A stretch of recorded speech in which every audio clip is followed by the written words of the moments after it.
So again, thank you all so much for making the time to do this. I obviously am really excited. A few months ago, folks had been expressing a lot of interest in how do we do gardening as a way of increasing food security. And there was so much interest across all 10 of the Hunger Councils of Vermont. We connected with VCGN because the Vermont Community Garden Network are the experts in this. And so Libby and I have been working on this, I don't want to say presentation because we do want this to be really interactive, but just this conversation about what's happening, what are the questions that you have, and some of the different ways, because there's so many different ways that we can use gardens to increase food security. And of the folks I know on this call already, many of you are already doing them. So this will be really great. Like Libby said, please add your name, your organization, and then if you're comfortable, your pronouns as well. That will just help us for the conversation. I'm going to run through some logistics really quickly. We're going to be sharing our screens. I am, as many of you know, very visual, so we found that that would be helpful. There's some really pretty pictures of gardens in full summer bloom. We're also going to be using something called Mentimeter, which is a really easy way of getting feedback from folks anonymously. So if you have questions, please put them in the chat or just hit the question button. But this is also a fun way of doing different quizzes and polls like that.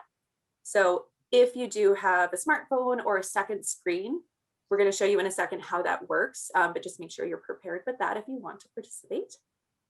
Otherwise, if you have tech issues, I can't promise I'll solve them, but I will try. So send those in the chat just to me. And with that, I'm going to turn it over to Libby, who I'm just really excited she was able to help put this together. All right. Hello, all. I'm just going to do a very quick hello. Libby from the Vermont Community Garden Network. I know several of your faces and I think all of your names. So great to see you. And I work with the Vermont Community Garden Network as their statewide network coordinator. And so my job is really that work around the state with people who are starting or running community-based gardens and just that kind of community organizing. What are all the bits and pieces, support along the way, and we provide trainings and all kinds of other things, which I will get into in a minute. Should I go ahead and share my screen, Jenna? Are you ready for that piece? All right. Yeah, let's do it.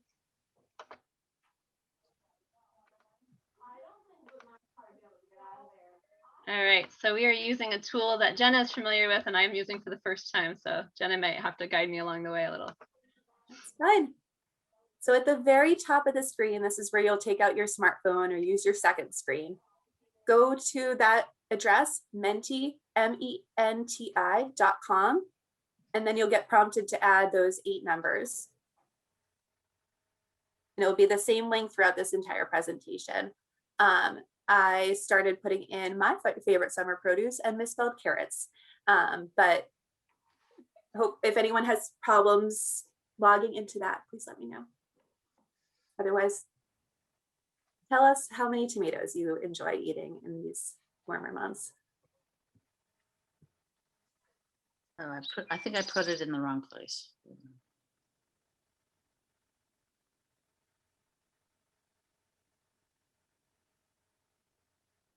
I feel like I love the inclusion of the caveats. I feel like people who watch this recording are going to be wondering, ooh, a new crop. It's very heirloom, yes. Yeah.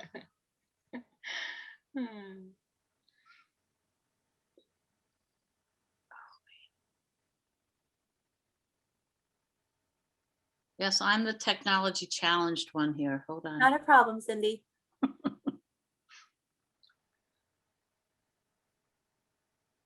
Oh, I love it. Tarragon.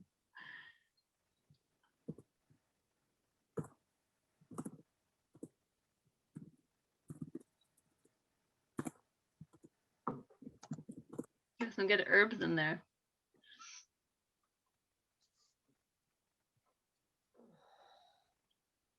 French breakfast radishes are my favorite too, by the way.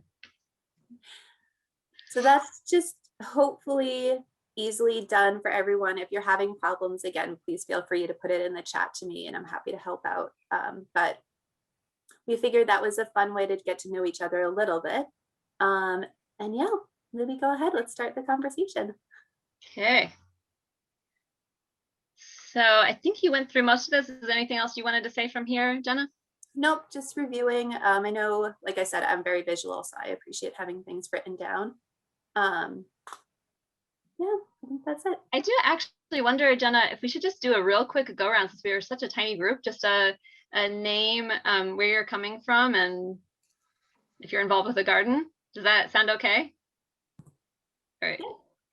I'm going to stop my share real quick, and I'm going to shoot it over to Cindy, and just a real quick name, where you're coming from, if you're involved with the garden. Sure, Cindy Delano, and I'm a volunteer at the Barton Community Giving Garden, and this is our second year of growing and giving away food. Barbara? Barbara Edelman with Northeast Kingdom Community Action. My position there is Food Access Coordinator, and Alita and I are co-conspirators in launching the Northeast Kingdom Food Access Network. Alita, would you like to go next? Yeah, I'm Alita Farrell, and I am zooming in from Newport, Vermont, where I am involved with Green Mountain Farm to School and the Bluffside Community Garden here in Newport. Brian? I'm Brian Wagner from Willing Hands in Norwich, Vermont. I'm the recipient site coordinator and also a garden lead. So I spend a bit of time this time of year in the dirt, which is great. Awesome. Hillary? Hello, I am Hillary Warner. I live in Morrisville. I work as a patient care coordinator at Lamoille Health Partners and a registered dietitian, and I also am a volunteer in our Morrisville Community Garden. Excellent. Hello, Sabina? Where am I? Oh, hello, I'm the dietitian at NVRH, and I live in Lowell. And I'd like to get involved more with the Lowell Elementary School Community Garden. Awesome, thank you. And Heather? Is Heather our last remaining? Hi, everyone. I'm Heather Lindstrom. I'm the district director at the Vermont Department of Health in St. Jay, and I'm a year into my position, so I have tons to learn about everything. So thank you for having me. Excellent. Well, it sounds like you all, I mean, there's a lot of people who are interested in learning more, but you all have a lot to share from your various perspectives. So I'm excited about the conversation when we get there. So I'm going to go back to screen sharing. And like Jenna said earlier, if any questions or comments pop up along the way, just type them into the chat. And we'll get going here, hopefully. I might need to redo this. Let's see. Any tricks, Jenna, to advancing the slides? If you hover over the bottom left, you should have little arrows, but if you... There we go. Yep. Perfect. Awesome. So I feel like all of you know us at Vermont Community Garden Network, at least somewhat. But just a real quick, I kind of wanted to spend just a little bit of time, even if you know who we are, knowing what we have to offer for you and your communities and the work that you do, I thought might be helpful. A lot of people know us, but don't know the whole picture. So we just, in kind of the brief way of saying it, we help people access resources to grow food with a special focus on building confidence and community around shared growing spaces. So we are basically the connectors for a network, a very loose network of nearly 600 community-based gardens, we think. It seems like that's what we've got going here in Vermont. And we do a lot with a very tiny staff. We have lots of different programs, kind of some snapshot, a little snapshot would be, we have a grants program with a special focus on garden projects in underserved communities, and that highlight innovation and kind of creative solutions that we can then shine back out to, as an example, to our network.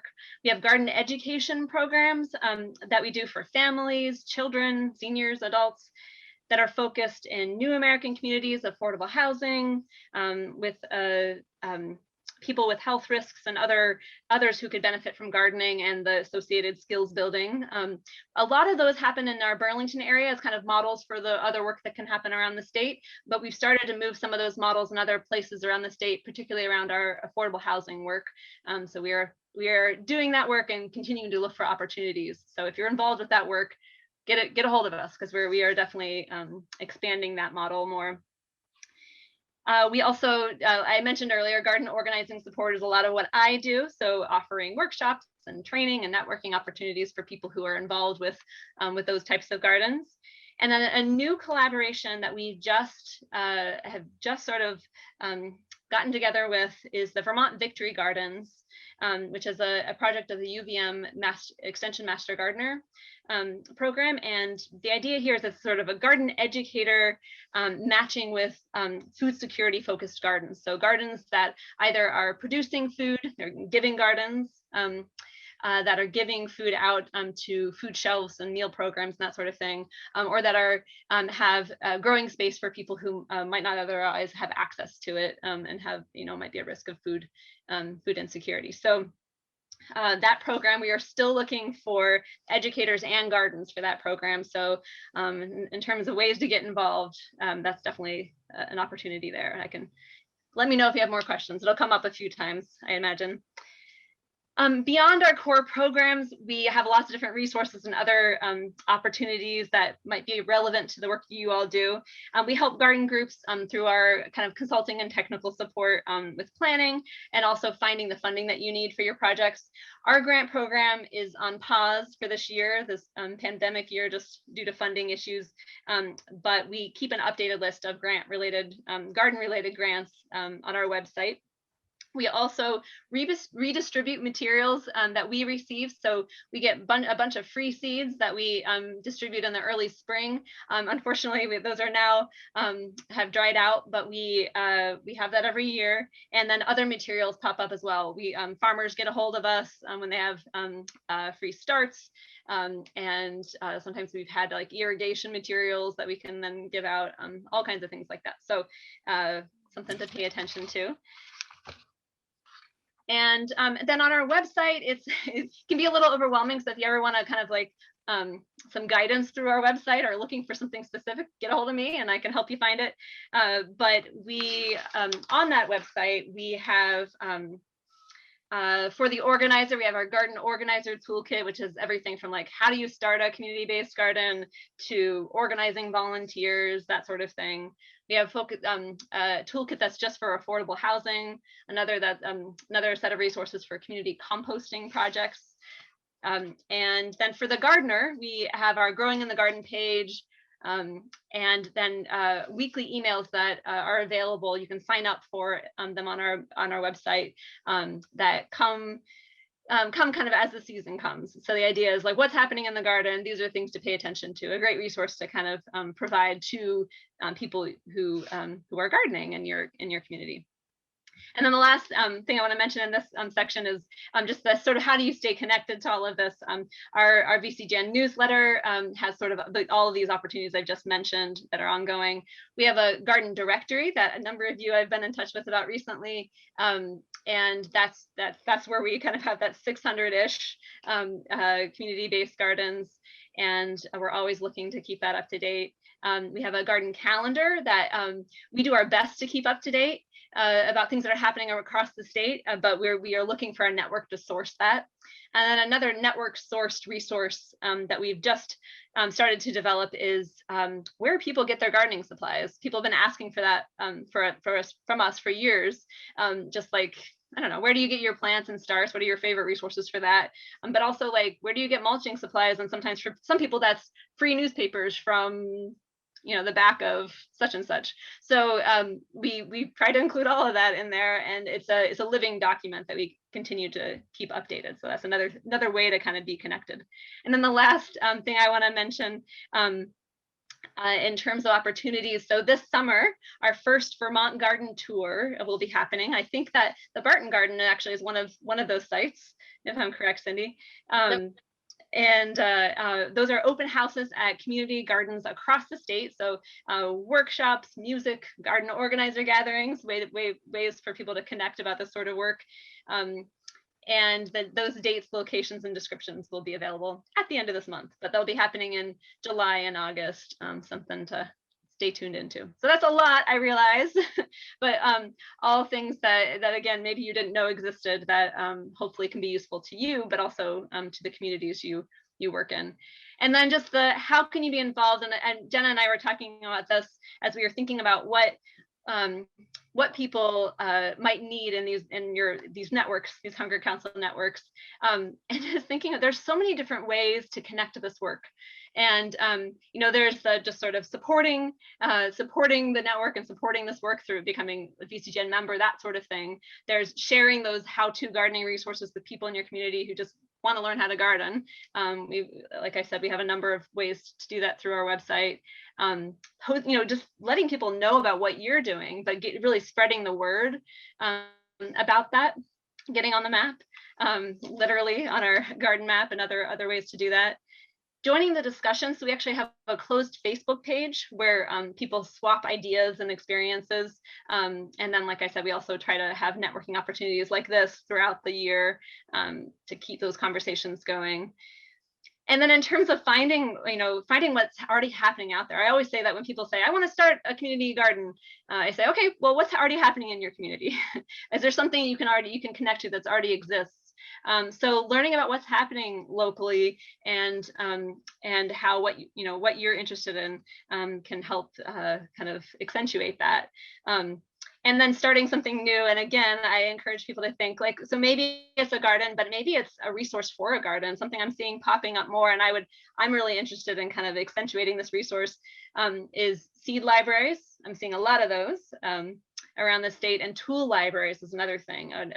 Oftentimes actual libraries will have tools that you can take out with your library card. So just thinking about ways that you can support this just through the work you're already doing, lots of different ways. And we'll talk about more about that later. And I think let's see. Yes, questions. So I'm going to stop my share.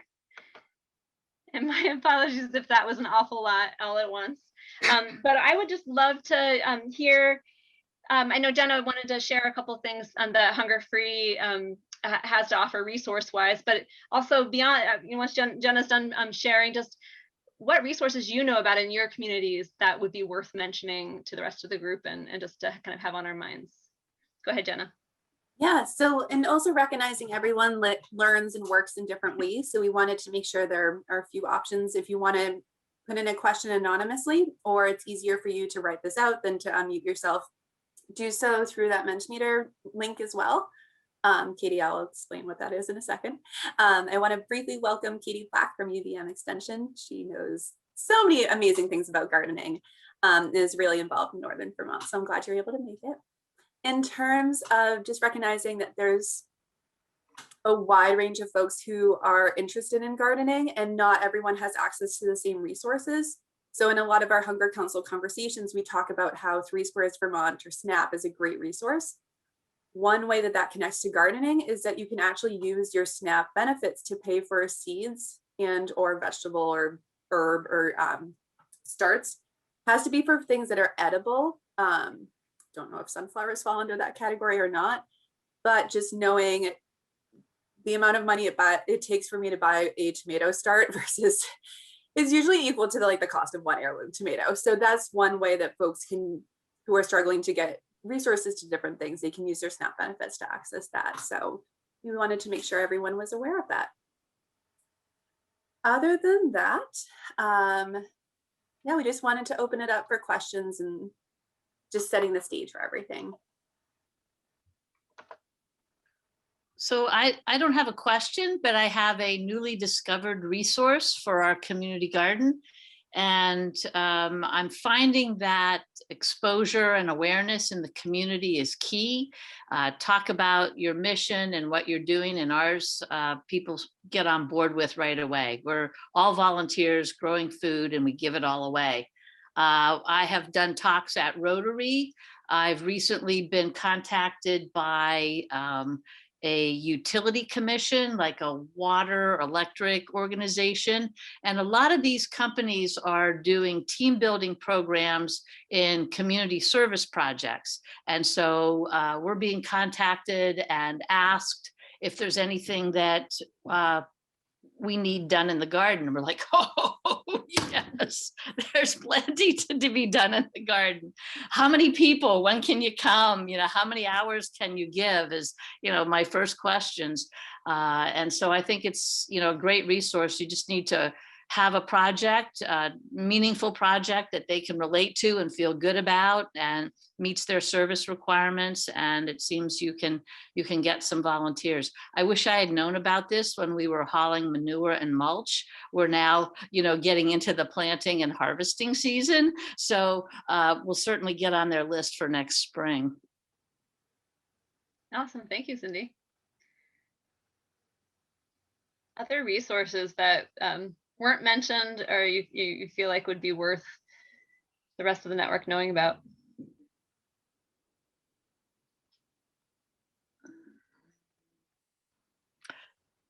It's me again.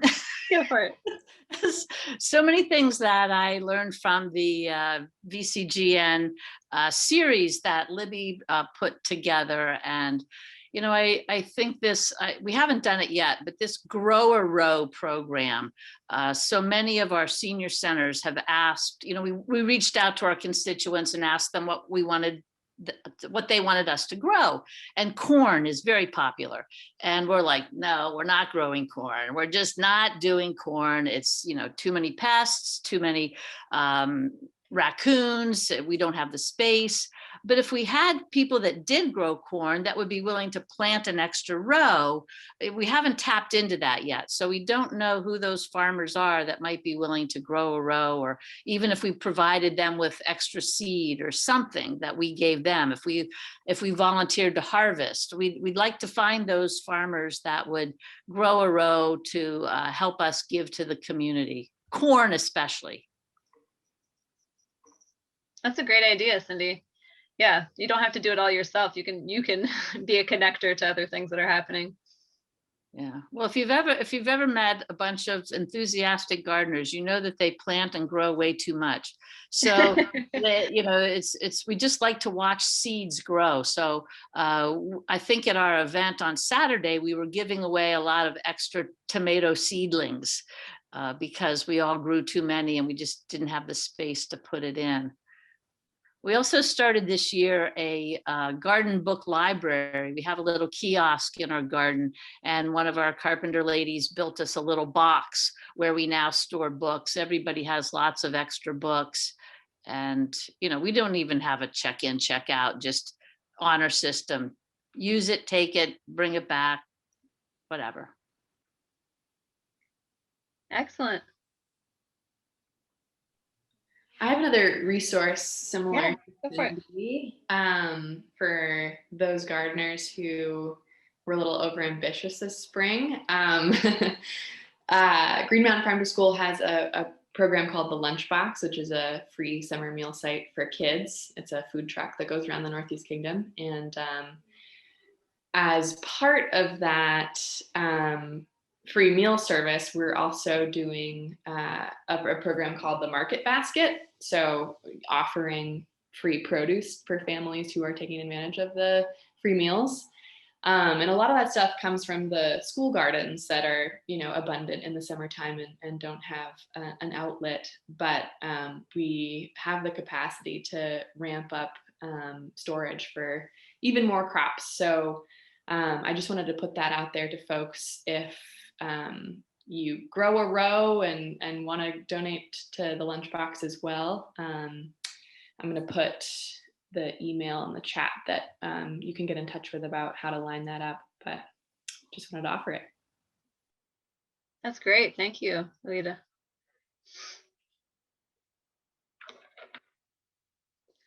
All right. We'll have lots more opportunity to kind of discuss opportunities in our communities, but anything else anyone wants to mention at this point, or questions for each other? Okay.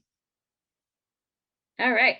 So anything else from you, Jenna, before we head back?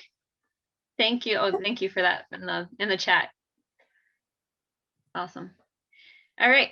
Let's head into this next little bit. Let's see. Oh, I think we have another one of those poll things. Jenna, if there's anything. Yeah, like I said, just giving different options for how folks want to ask questions. Oh, great. All right. Should I advance to the next one? Sure. And we'll make sure that the questions that were submitted, we cover in follow-up materials as well. Oh, and we're happy, actually, do we want to address those now? Sure, questions? yeah, let's go through those quickly. Okay. So finding libraries with tools, is that on the VCGN directory? Oh, great question. It should be, shouldn't it? No, it's not. It's not, but I would like to do a better job of keeping track of that. We do have somebody's website somewhere had a list of seed libraries. So similarly, it'd be great to have a thing of tool libraries. I only know of a handful, but there may be many more. So yeah, let's come back to that in our discussion, and I will put that on my list of think abouts. Great question. And then I know Cindy was talking about the Grow a Row, and is there a statewide Grow a Row organization? So not that I know of. So there's Vermont Victory Gardens is sort of a version of that. It's get connected, and they'll help connect you to other groups that are doing, who are involved with giving food out. And there's a lot of great resources just for the best practices around that sort of thing. So that would be our one sort of statewide resource for that. Grow a Row itself, I think that term actually belongs to somebody, maybe like the American Gardening Association, or not American Gardening Association, it's somebody else, forgetting who it is, but maybe Horticultural Association. But there is a Grow a Row campaign. I think it's American Garden Writers. Look it up. Google it. But there are lots of resources out there for that. There's another group too. I can do a little bit of just sleuthing in my networks, but it's the concept is simple. It's just add a row to your garden and give it to those who need it. And so belonging to a network, really the benefit of that is just learning about best practices, being able to kind of proclaim what you're doing and connect to the resources that are in your community around that. So, and I would say probably Vermont Victory Gardens is the best way to do that with current resources we have. So I will look up some of those other names I was just mentioning, but that's my best answer for that right now. I love that Grow a Row is a copyrighted term. Yes, right. Awesome. Anything else? Okay, I'm gonna make note of those two things before I forget them. I'm gonna let you, Jenna. Yep. So do a little something here. Like I said towards the beginning, we were excited to pull this presentation because of so much interest across the state in this topic. And so we wanted to do an overview of what Vermont Community Garden Network is. And then, like I said, we'll go into some of the different ways that community-based gardens can help support all of us and our neighbors. But wanted to take a second and grounding ourselves too as to why this could be so important for our state as we're coming out of the pandemic. So I think most of us are familiar with the huge spike in hunger as a result of the pandemic and the shutdowns. But so I'll just give a brief history. Prior to the pandemic, so looking back all the way towards the Great Recession that hit around 2008, 2009, it peaked in about 2013. So we're predicting again for this pandemic, we're going to see the full effects of it on folks in recovering. It's going to be long-term. And we are seeing that bear out in the data that we have access to so far. After the recession peaked, there was a slow but steady decline in the amount of hunger that folks were experiencing. So prior to the pandemic hitting, we were at about 1 in 10 Vermonters were experiencing hunger, which is not okay in any sense of the word. And that's something that I think all of us are committed to addressing. But once the pandemic hit, we went in the course of a month in a spike of 1 in 10 to 1 in 4. So that means about a quarter of all Vermonters have been struggling over the course of the pandemic with hunger. And I've actually seen that number as high as 1 in 3. Some people might have dipped in and out. Some people might have seen their job loss and are still struggling to get their feet back under them. And I think a lot of folks are still, as they're recovering, any security, any reserves that they had in place have been eliminated. So just recognizing that this is going to be a long-term recovery, we need to make sure that we are continuing to focus on bringing food to all of our communities. Because like I said, even if we go back to what it was before, it was still 1 in 10. That's way too high. So that's why we're excited to be investigating all different ways that we can help support food access. So that's our brief history lesson for today. And then we're going to go, like I said, into some of the different ways that gardens can be helpful. So one of the things that Libby and I wanted to hear from everyone, you all have different experiences in gardens. We were able to see that through the registration and in just the introductions that you gave today. But again, this is a way just for us to get a sense of who's been involved in what different things.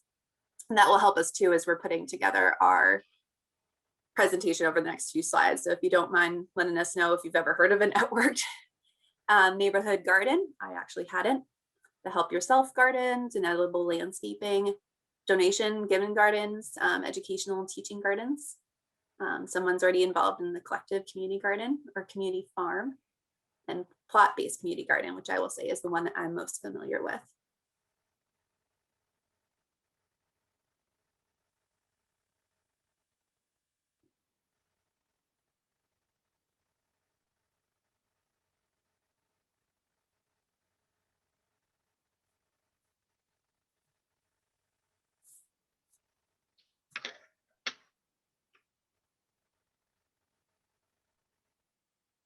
Libby, it looks like I'm not alone in being new to learn about networked neighborhood gardens.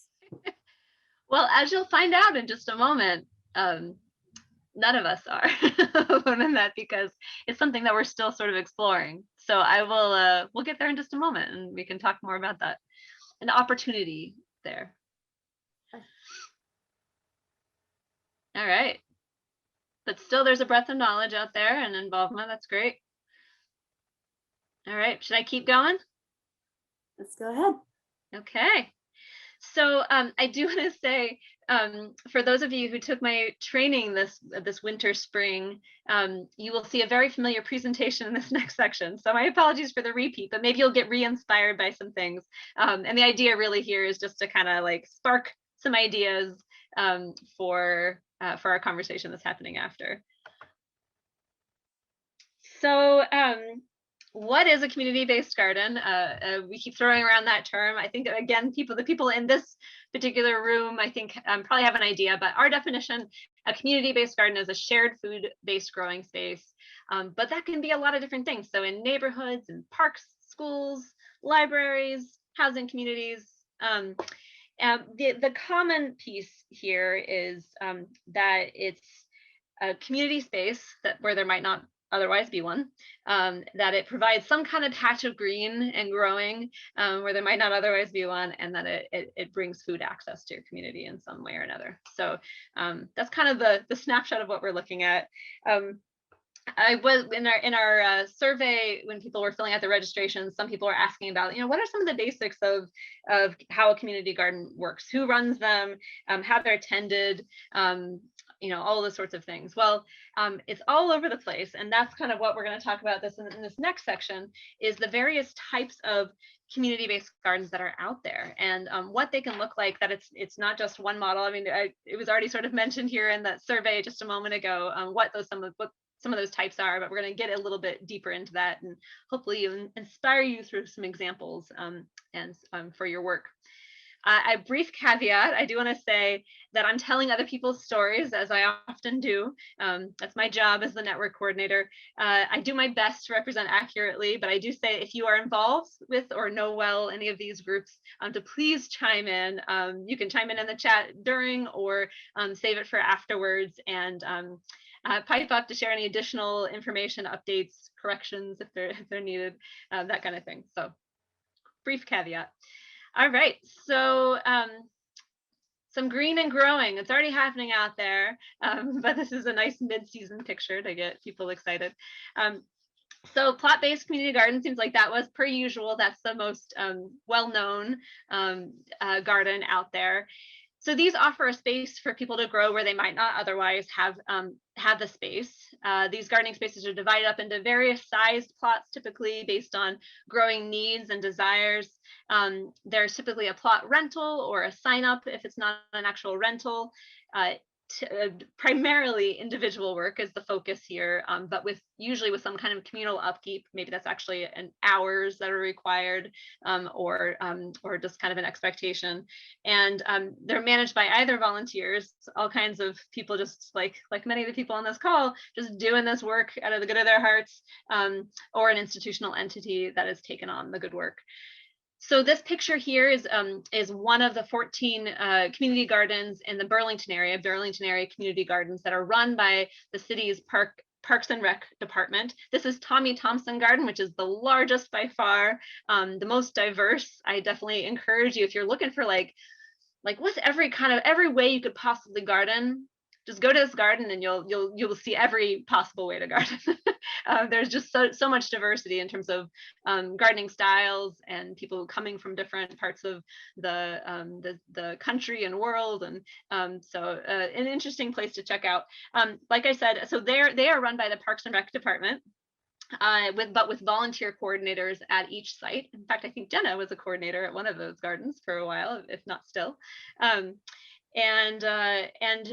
they have a few kitchen-sized plots, which are under 90 square feet, half plots, which are 250 to 300, and then full-size plots, which are about 750 square feet. So they really have a nice kind of scaling for people. And then it ranges from $25 to $75, depending on the size, with scholarships available, that kind of thing. So that's kind of like, I would say, sort of your classic community garden. Another sort of plot-based community garden we see a lot at affordable housing sites. So this is a much smaller scale, obviously a smaller community that you're working with. And they are, because of their scale and kind of the space that they're working with, they decided to use raised beds, which is something we're seeing more at smaller scale gardens. It's more like 24 to 32 square feet in terms of the growing space, but packing it in. These are free gardens that are offered to residents at those sites. And the diversity here is more in the height of the beds. So related to what another question a lot of people have is around accessibility. So those higher beds can be used by people who garden best when they're standing up, either with a walker or just generally. I don't know if any of these are truly wheelchair accessible, but I know at some of their sites they have wheelchair accessible beds. Others, for people who are more comfortable sitting. And then there's, of course, lower ones that are just when you want to involve kids in gardening, and they need to be able to access the beds and that kind of thing. So thinking about, again, who's accessing the site, and how do they get at it, and what's the most effective space to provide. So that's another version of the plot-based. And one collective. Thing I love, sorry, I'm just going to jump in, but I love this in how you think about different ways to structure community-based gardens in all their different forms. You have the does it fit model, and so assessing where is the community and what are the needs. I don't know, I know you'll be touching on that with some of these, but yeah, absolutely. And I have on some of these slides, you'll see I have some of that written out. But yeah, some of that for the plot-based is sort of like, are people looking for a space to grow? Do they want their own space? Is definitely a part of it. Are there diverse needs in terms of growing needs? I feel like are some of the big does it fit for plot-based community gardens. And then so collective gardens or community farms is sort of another version of that. They have a lot of different names, but those are being seen more and more out there. I saw that there were a few people who knew about them. So the idea here is that you grow a variety of vegetables in one large space, and that it's communally tended. So there's a group of volunteers typically that's tending it. Participants take home a share of the produce in some form or another, or I guess in some situations, like in Cindy's, the Barton garden, they're giving away that produce, although we will get to another model that's more giving focused. And in terms of the does it fit, typically you're able, in these spaces, you're typically able to produce more produce, have higher production than in individualized gardens with less time put in. So there really can be much more production based. But the things you need a collaborative, collective spirit for sure. And I, from my experience, you need a higher level of overall coordination to make these types of gardens work effectively. So a few models out there. So there's, this is the garden at 485 Elm, which is located in Montpelier, Vermont. And this is actually at a residence. A couple in Montpelier had a big side yard and they said, what can we do with it? We want to do something good for the community. I think they put it on Front Porch Forum and people responded, we want a garden. So they started gardening. It's a pretty cool story. I think we actually might have the story somewhere on their website. So you can learn more about that. But the idea here is that people actually sign up for it just like they would a plot-based garden, but they put in 2 to 4 hours per week. There is a cost associated with being involved, although I think they also have a scholarship. And then there's a mixture of work parties and solo work at their site. Fresh Start Community Farm. Probably a number of you know about this project. So they are, these are community spaces that are secured on a mixture of sort of private and public land. They're tended by a core team of volunteers, and then neighborhood volunteers sort of get involved and take home a share of the produce based on kind of how much time they put in, that kind of thing. This is one of the examples that I have lots of old information about what they were doing. I'm not sure their the current status, so maybe Alita or someone else might have some updates for us, but they have done some great work for a lot of years, and it's a great way. They're kind of embedded in a neighborhood, and a great way to just have people involved in a more informal way, and getting fresh produce, having a beautiful space to spend time in, learning from the garden, that kind of thing. And then the last example is I do have to have the caveat that it's still in development from my understanding, is the Susu Community Farm, a Black and Indigenous stewarded farm and land-based healing center. And the vision here is to provide free CSAs and growing opportunities for BIPOC families in the area. And it really allows them to address the specific needs of a very specific community who might be otherwise underserved. And there's a similar project actually happening in the Winooski area called Conscious Homestead, a very similar model. So those are the examples for more collective gardens. So educational or teaching gardens. These would be a space really dedicated to exploration, used mostly for teaching, less so for production, typically work best if they're connected to a program or an institution, I find, when it's really dedicated to education. Obviously, elementary schools, I won't spend too much time on this because people know about school gardens. This is an excellent one as a model.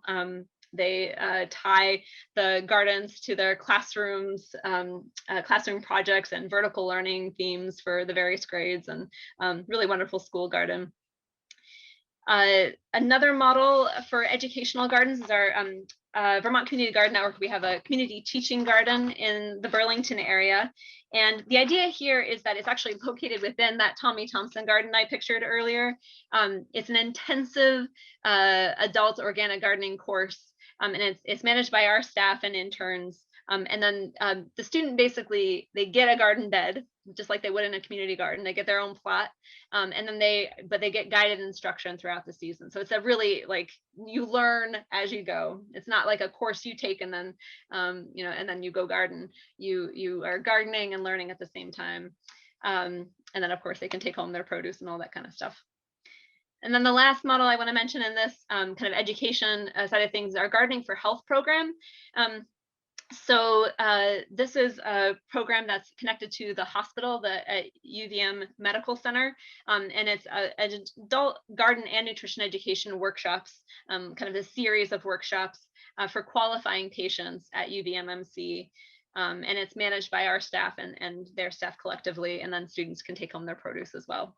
I think it's specifically for people at risk of diabetes is the focus group there. And my apologies, my 1-year-old son just came home. He's in the other room, but if it gets noisy, just let me know and someone else can talk for a little while. All right. And please interrupt me if there are questions or comments about any of this stuff, and we can talk more later, or you can just interrupt me. So this is the sort of the giving gardens. I feel like that would be applicable to a lot of the work that you all are doing. So growing produce that's useful for the charitable food system, communally tended pretty much always in my what I've experienced, and that the food is obviously delivered to the charitable food system. Sometimes in some situations, gleaning programs come and actually do some gleaning. Being mission driven, I feel like is a really important piece of this to make these sorts of gardens work. This example is called Change the World Kids Food Justice Gardens and Root Cellar. They have 4 gardens throughout the Woodstock area and a root cellar that's located at their local elementary school, which I just think is so cool. And it was all developed by and continues to be run by high school students, Woodstock high school students. So super inspiring program, and they're able to provide food for people who need it in their area, I believe, at least close to year round because of the root cellar. And Vermont Victory Gardens, I've mentioned quite a few times, but just picture it again here. One thing I will mention about this is that the picture on at the top here, that's Mad River Valley Victory Garden, and I believe in Waitsfield. And they, part of their garden was a Give What You Can farm stand, which I thought was a fun idea. And that's a way, is sort of in terms of what you talk about, and you talk about dignity and that sort of thing in the charitable food system. This beautiful farm stand, they provided, sometimes they had food that was prepared food and jams, fresh produce, recipes, sort of like a product of what was coming out of the garden, the volunteer force that they had, and highly connected to the food shelf there. So connected to the population that they were hoping to work with. So kind of a cool example. And something else I'm starting to see a little bit more of are help yourself gardens or edible landscaping, kind of a fun idea. So the idea here is really need to be based in a public or publicly visible location. They're tended by a team of volunteers from what my experience when they are working well, and they have produce for anyone to harvest. And the idea here is that there should be some kind of local need, or at least an awareness raising effort for just wanting to help show this is what you can do with food. One of my favorite examples of this is Edible Brattleboro. I imagine if you're in this world, you've probably heard of them. Located in Brattleboro, of course, and they have their sort of mantra is grow food everywhere for everyone. And they have sites at the co-op there in Brattleboro downtown, at nonprofits. They have fruit trees that are located at schools around town, and then just signage to instruct people hey, pick, this is for you. Pick it when it's ready, and it kind of shows you when it's ready, how to harvest it, all that kind of stuff, and a way for people just to enjoy what's happening and learn a little bit about gardening along the way and get some fresh produce. Another version of this is Upper Valley Haven and White River Junction. They do more mostly edible landscaping around their property. So they're a temporary housing and community services center, and they have a team of UVM Extension Master Gardeners that are doing incredible work there, have been for years. And you can see this is actually just along a walkway in front of one of their housing units, an herb garden. They have fruit trees all over the place and berries, and along their edges and other houses they have tomatoes, and just a beautiful spot. Like it's a very uplifting place to spend time in, but also growing lots of good food for people. And then they've added in this piece the bus stop garden, which I just love this idea. I would like to return to them to hear how effective it's been, but they have a bus stop right in front of their location, and they have this little planter with a nice sign, and they plant things like cherry tomatoes that are easy for people just to harvest and take what they want to, and that kind of produce heavily throughout the season. Another fun way of the kind of that giving help yourself garden model. And then my last model I want to mention is that network neighborhood gardens. As I mentioned, lots of question marks on this slide, and that's because so I haven't actually seen a truly successful version of this, but I've heard a lot of people talk about it. And so I want to hear if any of you have any ideas or have heard success. So the idea here is that they're located throughout a neighborhood at people's houses. So this is people who have a home, they have a front yard or extra growing space that they want to they would like to give to the community in some capacity, and then it's tended kind of communally by teams is the idea. Brattleboro Mutual Aid played around with this a little bit last season, but I think they're still playing around with the model. And it's obviously a great fit for if you are lacking a large parcel of land. If you really want to get neighborhood involvement, you have homeowners that are amenable to such a arrangement, really engaging neighborhoods. And then obviously it's a nice way to kind of smaller scale management. So you're managing smaller spaces with smaller teams. Just an interesting idea that I would love to just hear more about. And then before I sign out of this, I just want to mention a couple things. So most of these models, these are sort of these various things sort of fit into models, but most of them are borrowing from all kinds of models. So that Tommy Thompson garden I mentioned, they also have help yourself fruits and fruit trees and berries and all that kind of stuff. They have educational workshops for their community gardeners. The garden at 485 Elm, pictured in the bottom there, they have lots of educational opportunities for the wider community at their garden. This one's on community composting because they have a big compost system at their garden. They have gleaners come to their garden. They give away a lot of their produce as well. A couple gardens I didn't mention before, but that do a really nice job of this, like more than hybrid. They do kind of a doing it all, is the Folsom Community School Garden. They're educational, obviously. They're located at a school, involving classrooms in the cafeteria. They provide food for summer meal programs, the food shelf. They're connected to. They have snacking beds for students, so kind of that help yourself model. And they really do a nice job of engaging the broader community. Local volunteers and partner organizations can adopt a bed for the summer. That community school garden model is something that we're starting to see more of, that kind of solving the puzzle of how do you tend school gardens in the summer, often looking at that hybrid model. And then Highgate Housing, probably a number of you have heard about as well if you're in this world. They have both kind of plot-based individual plots as well as a collective garden. And at least at one point in time, I don't know if they're still doing this, but for a while, they would have residents sort of show commitment to the gardening in the collective garden. So they would kind of garden together. And then once they showed a certain amount of commitment, then they would get their own individual bed. Kind of a nice way to kind of divide out that work and make sure people are really committed to doing this work. They have a great educational program, good food, good medicine, year round for adults and children. And they have communal meals regularly. So there's lots of sharing of produce and all that kind of stuff. So once again, I kind of filled you with lots of information, but I think that was discussion time. All right. So that was everything I wanted to share.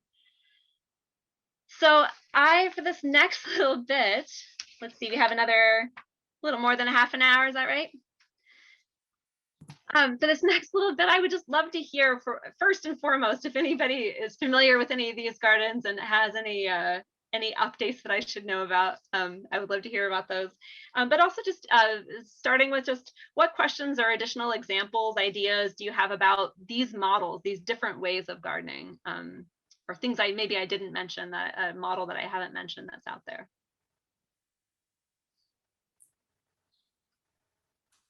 And did I miss any chat? Thing from the chat, Jenna? Well, I had chatted to Brian, just knowing that Willing Hands partners a lot with the Haven about the bus stop garden, and he sent me a quick update. Thank you, Heather.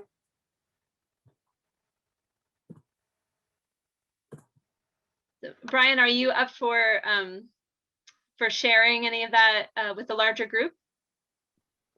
I mean, I'm on their digest, so I get updates from Faith and sort of glean from it. But I mean, I have never really put my hands in the dirt there. I've delivered food there regularly, but most of my efforts are with our Willing Hands plots that are all volunteer based. So Gotcha. Yeah, go ahead, Cindy. Oh, Cindy, you need to unmute yourself. I'd like to ask if anyone has any more information about the high school organization with the root cellar. What sorts of things do they store? How long can they get through? I think it's, you know, bountiful season in the summer months. And if there's hunger to the numbers that Jenna is talking about, there are lots of months then that they're very hungry. So if anyone has more to share about that, I'd be interested.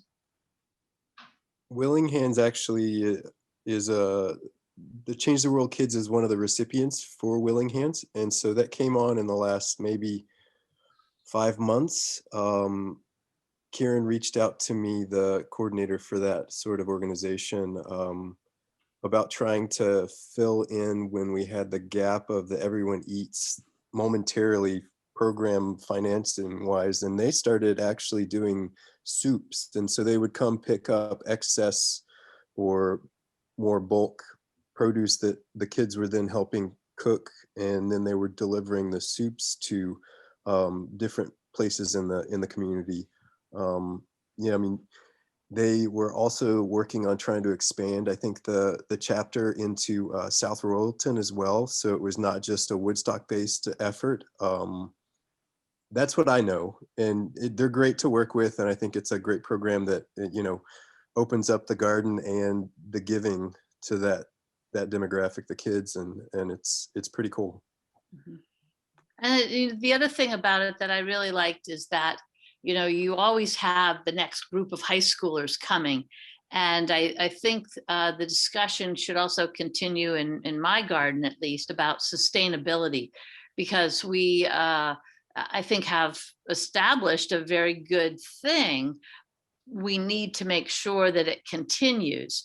And I like the notion of planting perennials like asparagus and blueberries and apple trees that are going to be there and will be a long-term opportunity for whoever comes after us.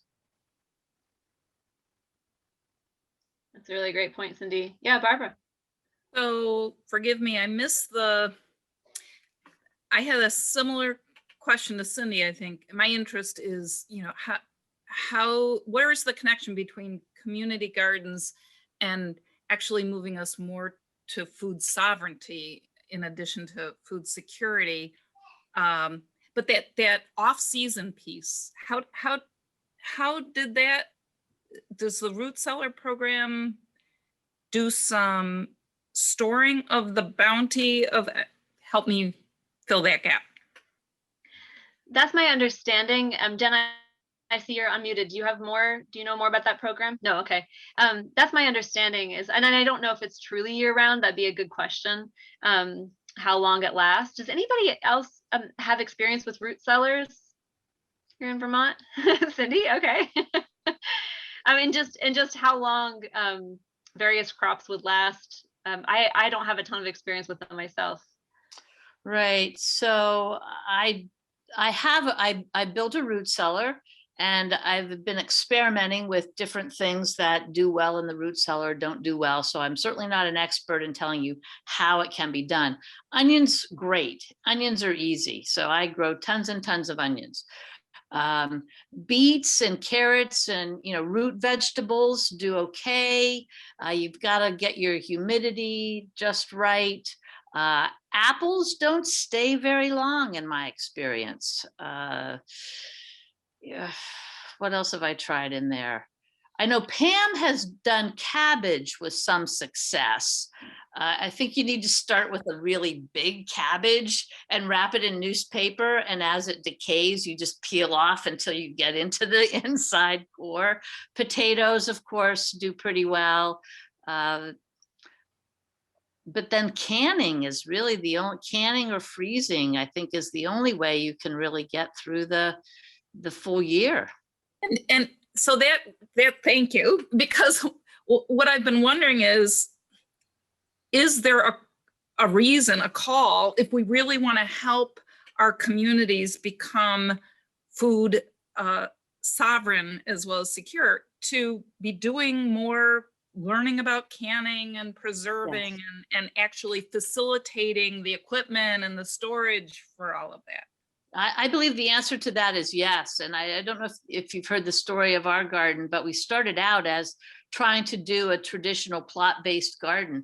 And we knew that people needed food, but we couldn't get any takers. They didn't know how, they didn't know where to begin, they didn't know where to start. And we're like, oh, well, we love to garden. Let's just start and we'll give the food away. And now we're having workshops. We had our first workshop was just sort of a planting workshop. And we got a grant where everyone that signed up got seeds and soil and gloves and a container and little tools. And we started with just some cherry tomatoes, something that would have fairly good success and give them, fresh that they could eat. And we're hoping that with that exposure, we can lure people to the garden where I think some real mentoring can occur and they can learn. Because as you all know, you don't need a big plot of land to grow some food. You can do plenty in containers in and around your house.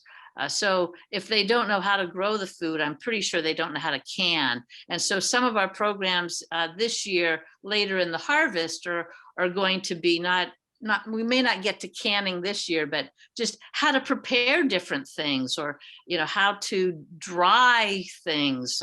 You can sun dry tomatoes, or use herbs that are bountiful to make the food that you eat all the time taste different, sort of thing. I think there's a need for education. Absolutely. We talked about maybe growing tomatillas because they're so prolific. And then we said, no, nobody knows what to do with them. So, we'll start with some basics and we may expand our palette as we're successful. Go ahead, Brian. Yeah.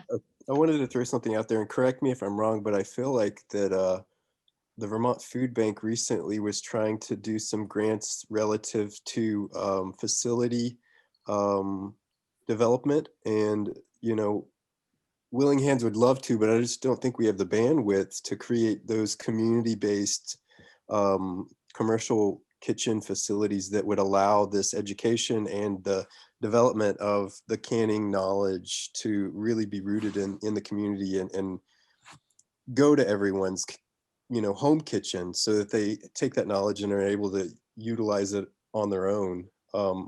I would love to see something like that happen in the state. And I don't know, there may be programming and planning that are, starting to take and gain traction, but I just wanted to sort of somewhat plant that seed with some others in the same vein and see if you guys know of programs that are sort of surfacing in that realm.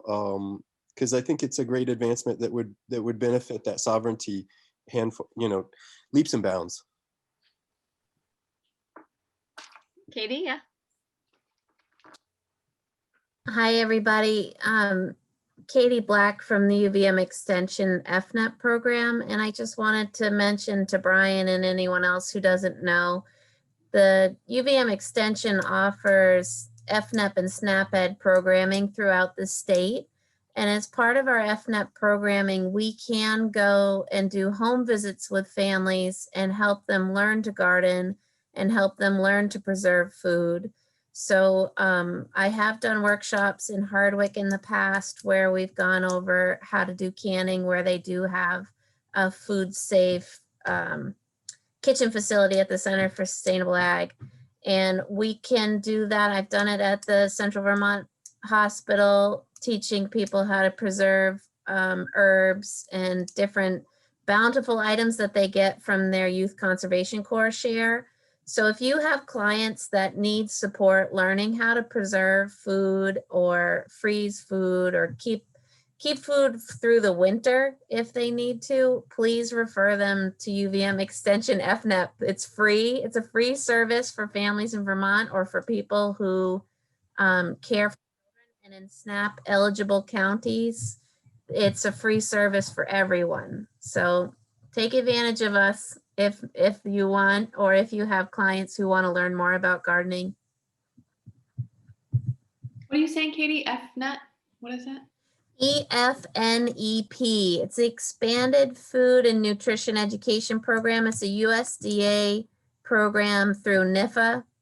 It's across the nation, but we run it in Vermont through UVM Extension. Barbara, I love the point that you put in the chat. Yeah.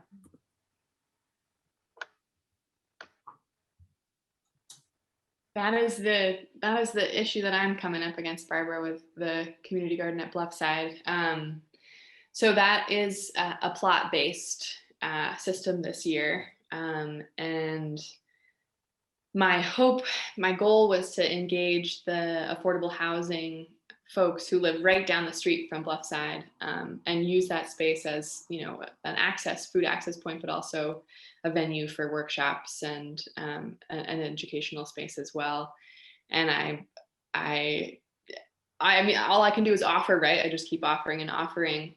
But the feedback I'm getting is I don't have the time, I don't have the interest. It's like I'm just having a hard time engaging with the people that I'm trying to serve.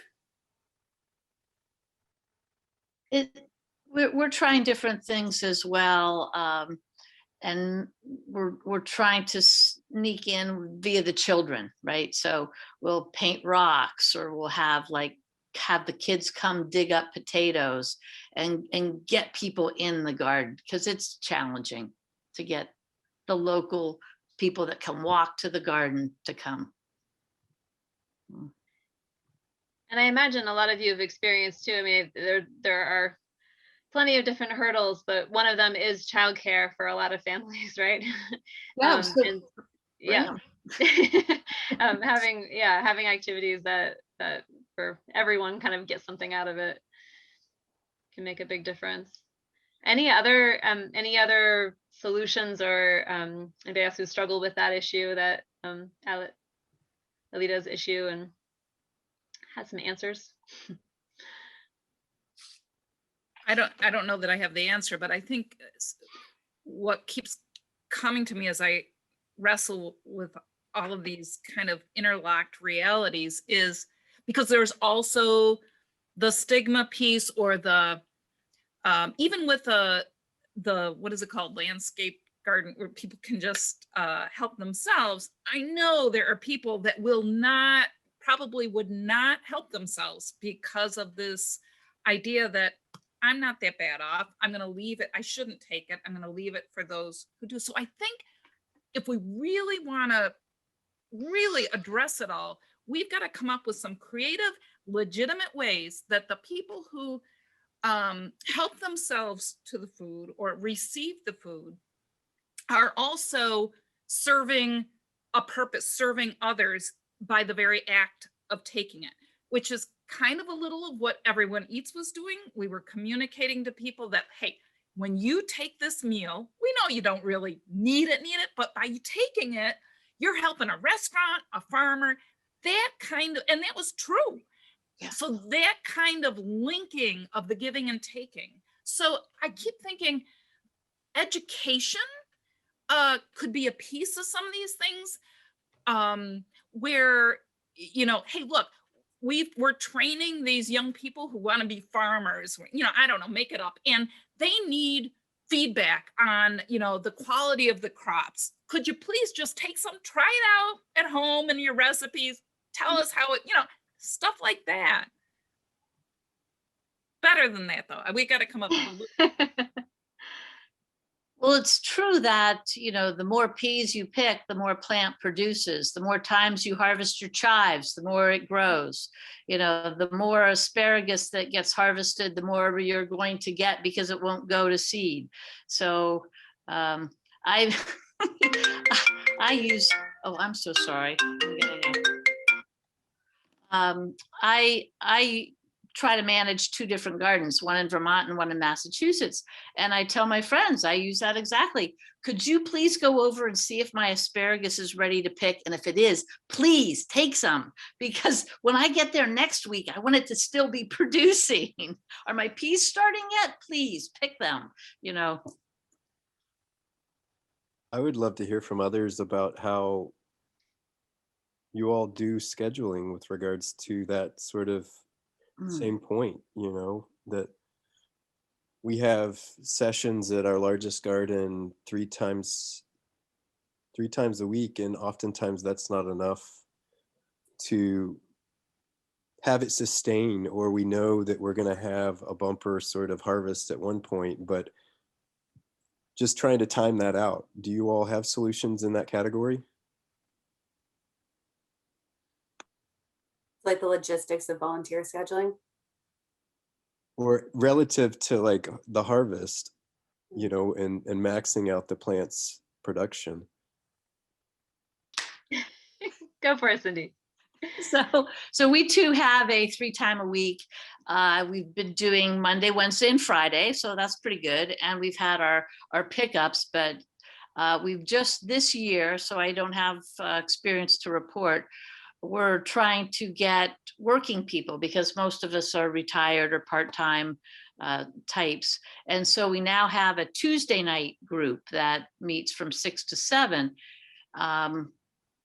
I don't know how that's going to work. It'd be great to have a Saturday group, but it's hard to give up your weekend. So we've been trying to schedule our community garden events on Saturday so we can have people come down and say, oh, while you're here, look, here's what's ready, have a snack. We do poetry groups. We're right next to the library, so we have like story hour. We did a concert, and we're going to try and do more of those cooking educational classes on Saturday to try and help with that. You know, people that are really into garden, I'm in there every day. You know, and so it's different every day. Oh, let's go see what's ready to eat now. Just create reasons to be there. Alita, do you have, and I know through Green Mountain Farm to School, you all have thought a lot about how you keep your gardens maintained throughout the summer. Anything to share there? I wish that I could say we have a robust set of volunteers who go to the school gardens and tend to the needs there, but we really don't. We put out, ask through the school paperwork that goes home to parents and usually doesn't make it back to the school. But so our AmeriCorps cohort works hard over the summer at just making sure that the gardens are looking good for the fall. Sorry, Brian, I don't know if you have AmeriCorps members, but they're very helpful. I mean, I think a lot of what I've seen is like that rotating schedule, like having a point person that's not one person. I mean, you have your primary contact, but then having like just sharing the schedule.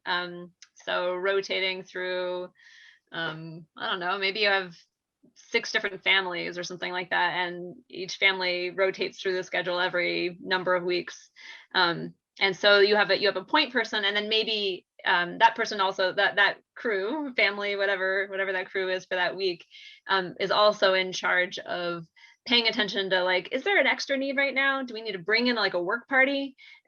So sort of that delegation of the larger work, but they're making sure that like what you said, Cindy, like it's good to have somebody there like as much as possible, just to make sure that if a huge infestation comes or a big bumper crop is coming on or whatever, that you have somebody, eyes and ears, eyes and something, eyes and hands in the garden. It's a model I've seen a lot. Any other scheduling, making sure the work gets done tips that anybody else has been playing around with? I was going to just share, I know the Haven uses Volunteer Hub for finding volunteers. I don't know if other organizations are using that resource or tool. I mean, we use GleanWeb, but that's relative to some other database stuff that we work through. But we're sending out emails weekly to the volunteers to give them updates on what's happening in the garden, as well as the scheduled sessions, pop-ups, gleans, and it works out pretty well. But there is a lot of like input on our end to do that coordinating and making sure everybody's still in the loop. That's one of our biggest challenges is the email traffic and the coordination. We're an all volunteer group. We don't have a contract with any company. We are working, just ad hoc on free Zoom or emails and group codes. And it's challenging because we don't have, tech support in our houses or anything either. So that's probably our biggest challenge, is the coordination and communication. And we really find that the best way is just when we get in the garden. And we usually, and when I say we're there, at least 3 times a week, it's never one person. It's always teams of 4 or 5 that get together. And, I'm a volunteer, and I volunteer a good bit for the garden. And, thank you, Libby. You say we're doing it out of the goodness of our heart. That's not true at all. That is not true at all. I get so much more from the satisfaction, the good feelings that I get from volunteering. So if you're talking to people that want to find purpose in their life, that's a really good way to do it. I really appreciate that, Cindy. Thank you for that correction. I actually was just thinking about that. A few different comments keep bringing this idea of reciprocal relationships. Oh, I get so much more back than I give. Yeah.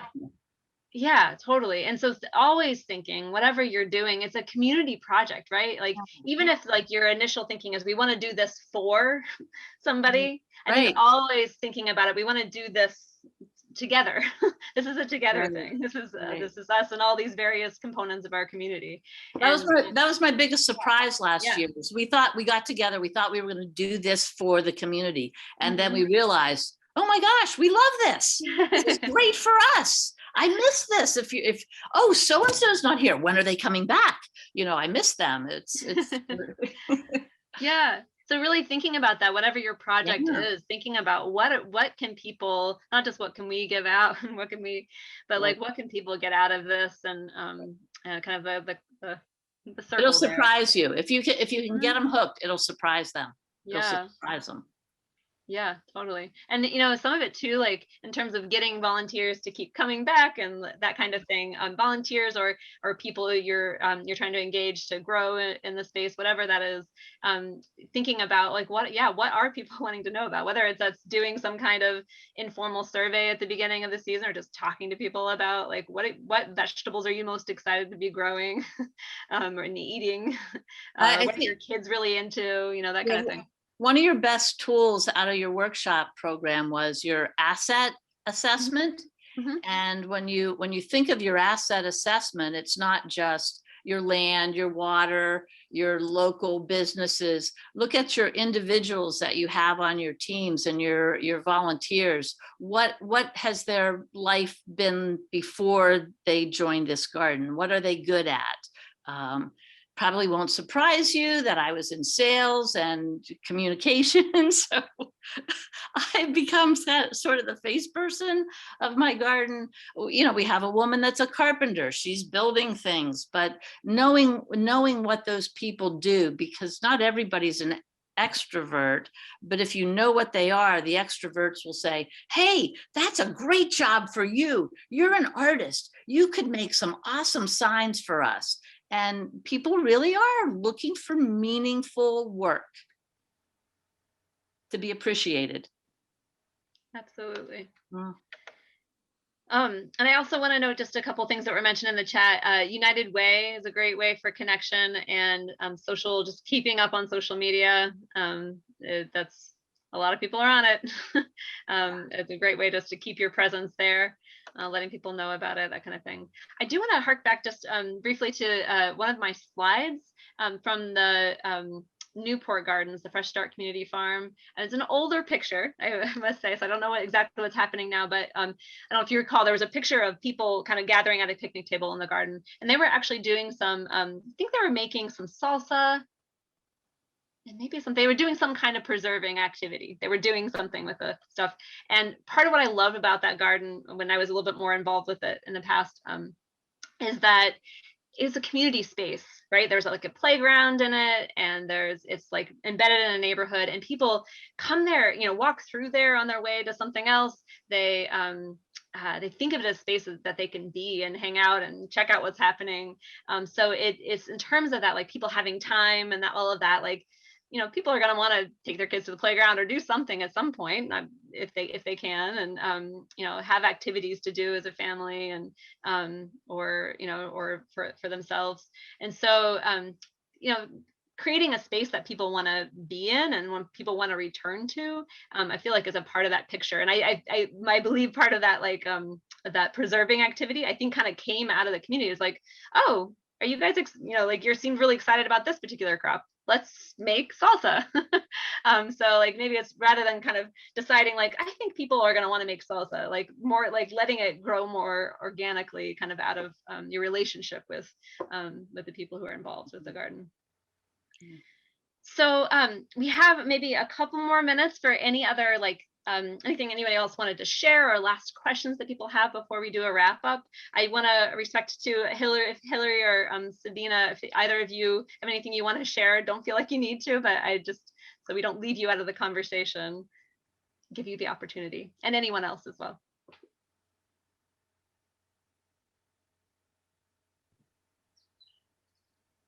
And I'm looking through at the comments that were sent in.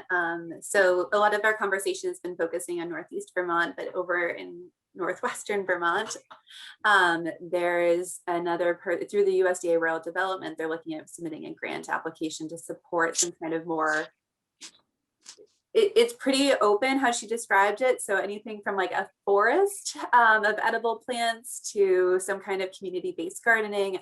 So there is definitely the interest of recognizing it takes some infrastructure to create these in a way that's sustainable, kind of like what Cindy was saying. So I had put in the chat, and we'll share out afterwards, the grant that Brian had brought up from the Vermont Food Bank, which is also looking at how do you build up the infrastructure of things. But that's certainly a theme that I'm taking out of today, as well as how do we make sure that what we're growing is also going out in a way that's usable for others as well. Mm-hmm. I have another thought that's maybe a little unique to our area. Some of the sources that you need, obviously you need land, and you need some plants, and you need sunlight, but you need water, and that's probably one of the toughest things to get, right? So we have hooked up a big collection tank off of the roof of the library, and we're fortunate enough that the placement of the garden is even below the ground level that the library is built on. So we have a really good height differential to get some pressure. But that's, I believe, going to be an increasingly scarce resource, particularly this year, and prices go up and it gets expensive to get water. So if you can find a building and do a collection tank, it does work. We use a hose to water, you don't have a powerful pressure, but it's enough to water the gardens. Yes, Hillary. I just wanted to share that I had a helpful conversation with our local food shelf, and I hadn't really thought much about that they might be more interested in some kinds of crops than others. So they gave me a list of what actually their clientele would eat and would have a demand for. So potatoes were on the top of the list, winter squash, green beans, carrots, onions.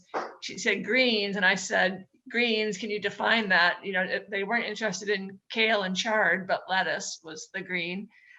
Tomatoes, corn, as someone already mentioned, and cucumbers. And then they said that it would be most helpful if it was washed and in family-sized bags. And our gardeners kind of balked at the idea of portioning things out, but still that information was incredibly helpful to get from our food shelf. That's great. Thank you, Hillary. Yeah, that's such an important relationship. Yeah, rather than just growing stuff and expecting the number of people, if any of you work at a food shelf, you've had that experience of like, what do we do with this? We love it that they're being so kind, but yeah, that's a great place to start. We reached out to we go to the senior centers, the Barton and the Glover Senior Center, and we also participated in the free box lunch Friday thing. And one of the things that we had been doing that they asked, we said, what do you want less of? What do you want more of? What do you want to see that you don't see now? And one of the things they wanted more of were more flowers. And we do some edible flowers, and of course we just do regular pollinators too, but they were really appreciative of the flowers just to make it look nicer. And of course they said less zucchini. Yeah, Oh well. I heard that one before. So thank you everyone. What a great conversation. Small but mighty group. Before I hand it over to Jenna to close things up, I just want to say two things. One is the watering comment you made, Cindy. That is something I've been hearing a lot about lately. I mean, I've always heard watering is an issue, of course, but it's increasingly. And so I'm going to be doing some research and some kind of collecting of ideas around that soon. So keep an eye out for that. And then also just know that I'm here. I just put my email in the chat. So if you ever want to chat about things, that's what I'm here for. And if you want to get on our newsletter or anything like that, you can do that through the website and get connected to the work that we do. So that's me. Thank you again for the robust conversation. And Jenna. Like Libby said, thank you for this. And thank you also for the sense of respect that everyone enters into this as well. It came through clearly that no one is doing this just because it feels fun. Like we're all doing this because it helps us, it helps our communities. And I really appreciate that. I love the idea, Cindy, that you just shared Hillary, of like, what are the things that we want? So Libby and I will be following up with the recording as well as some of the resources that were mentioned today. And like Libby said, we're very open to hearing and helping as much as we can. And yeah, thank you all so much. This was really a wonderful way to start off my week. Absolutely. Same here. Thanks, everybody. Please be in touch. Thank you. Have a nice